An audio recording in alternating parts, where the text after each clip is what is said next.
Hello everyone, it's pleasure to introduce myself. This is Dipshika Chatterjee. Welcome back to my YouTube channel, and today we are going to learn some important phrases which you can say that proverbs. So without getting late, let's start the video. आज हम सीखेंगे English proverbs with Hindi meaning, यानी इसे आप हिंदी में मुहावरे भी कह सकते हैं। और ये कुछ ऐसे फ्रेजेस हैं जिन्हें आप इंग्लिश या हिंदी बोलते समय या लिखते समय आपके हर दिन काम आने वाले हैं। सो आई सजेस्ट यू दैट आप इन्हें जितना लर्न करेंगे उतनी ही आपकी इंग्लिश क्लियर हो पाएगी। So let's talk about some phrases which you used in our daily life.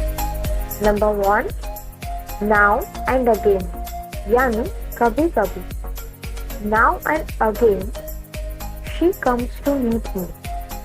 वह कभी कभी मुझसे मिलने आती है। Second, again and again, यानी बार बार। We should not commit mistakes again and again. हमें बार बार गलतियां नहीं करनी चाहिए। थर्ड, ऑल इन ऑल, यानी सभी कुछ। In his sister marriage, Rohan was all in all. अपनी बहन की शादी में रोहन सर्वे सर्वा अर्थात सब कुछ था। फोर्थ, बैक एंड बैली, यानी कपड़ा और रोटी। The days have gone when the problems of laborers concerned only back and belly. वे दिन चले गए जब मजदूरों की समस्या केवल कपड़ा और रोटी की थी।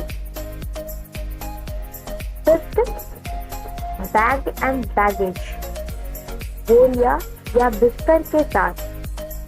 The British left India in 1947. Bag and baggage. British 1947 में बोरिया बिस्तर के साथ भारत छोड़ गए।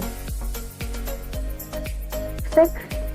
Before and behind, यानी आगे बढ़कर। Before and behind, we have to face many problems, so we have to be prepared for it.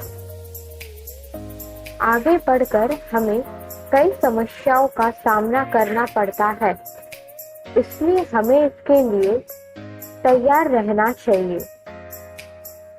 7. Betwixt and between, यानी आपस में आधा आधा। Whatever you earn, you both will share betwixt and between. जो भी तुम कमाओगे उसे तुम दोनों आपस में आधा आधा बांट लोगे। 8. ब्रेड एंड बटर, यानी जीविका अर्थात रोजी रोटी। One should be satisfied if one gets bread and butter this day. इन दिनों यदि कोई रोजी रोटी कमा लेता है तो उसे संतुष्ट रहना चाहिए। 9. चौका ब्लॉक, एक दूसरे से सटे हुए या टेढ़े मेढ़े। चौका block house have made Indian cities अगली। टेढ़े मेढ़े मकानों ने भारतीय शहरों को बदसूरत बना दिया है। 10. पिक एंड चूज, यानी ध्यान से चुनना। We must pick and choose our career before it is too late. हमें अपना भविष्य समय रहते सावधानी से चुन लेना चाहिए। 11. Every now and again, यानी बीच बीच में आना। She comes to meet me every now and again. वह मुझे देखने के लिए बीच बीच में आती है। 12. See eye to eye, पूर्ण रूप से सहमत होना।